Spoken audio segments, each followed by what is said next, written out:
El passat divendres 1 de juliol, a l'esplanada del Far de la Banya, es va portar a terme la tercera edició de la nit literària, amb l'assistència d'un centenar de persones. Es tracta d'una activitat organitzada conjuntament entre la Biblioteca Pública de Tarragona i el Museu del Port de Tarragona, que enguany es van sumar a la commemoració del 125è aniversari del Club Gimnàstic de Tarragona. Per aquest motiu, el tema central de la tercera nit literària va ser els escriptors catalans que també celebraven aniversari.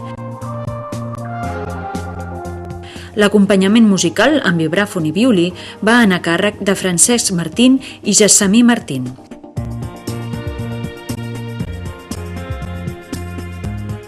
Presidiren l'acte el president del Port de Tarragona, Josep Andreu, i el director dels Serveis Territorials del Departament de Cultura de la Generalitat de Tarragona, el senyor Jordi Agràs.